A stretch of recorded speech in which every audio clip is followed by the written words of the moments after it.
Non मंच प्रस्तुत कविता का शीर्षक है शरद ऋतु। शरद ऋतु को मैंने यहाँ पर प्रेमिका के रूप में प्रदर्शित किया है।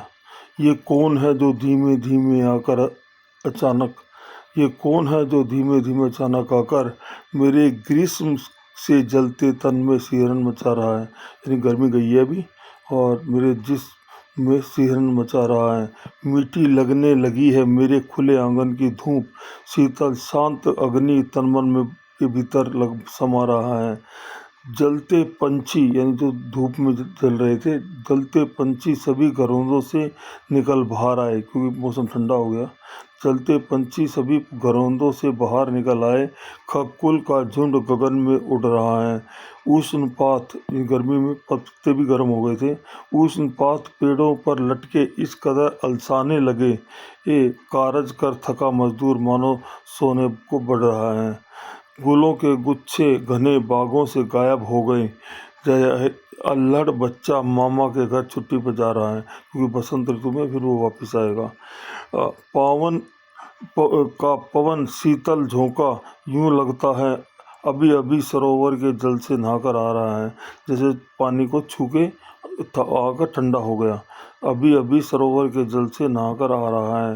अरे कुकरी अरे चाकरी, यानी रात के पक्षी हैं। अरे कुकरी अरे चाकरी, आधी रात क्यों शोर मचाती, मेरा मीत मनोहर आज मुझे बुला रहा है। पागली पायल छनकाती चली जा पिया कक्ष, शरद के मिस तेरा प्रीत को का बुलावा आ रहा है। पगली पायल छनकाती चली जा पिया कक्ष, पिया के मतलब कमरे में चली जा, शरद के मिस तेरी प्रीत का बुलावा आ रहा है। कंबल चादर रजाई सब बाहर निकल गए, मानो मच्छरों के शोर से निजात पा रहा है। नवल मीठा शरद गरम रूप बिखर गया जमी पर, भास्कर की सुनहरी किरणों का साया छा रहा है।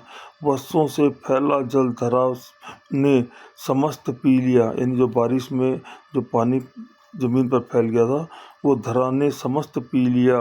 मानो सदाशिव गरल को गले से गटका रहा है, यानी जैसे ये भगवान शिव जो हैं वो अपने गले में पानी को गटक रहे हैं। वर्षा का जल धरा ने समस्त पी लिया, मानो सदाशिव गरल को गले से गटका रहा है। कीड़े मकोड़े नन्हे जीव जंतु सभी आदर्श हो गए। जमी के परिवेश यानी जनी के वातावरण में, जमीन के वातावरण में ओझलता का आलम छा रहा है। जैसे पहले कीड़े मकोड़े और मच्छर जो है हवा में दिखाई देते थे, अब वो सारे छिप गए हैं। जमी पे के परिवेश में ओझलता का आलम छा रहा है। महेंद्र मुराद।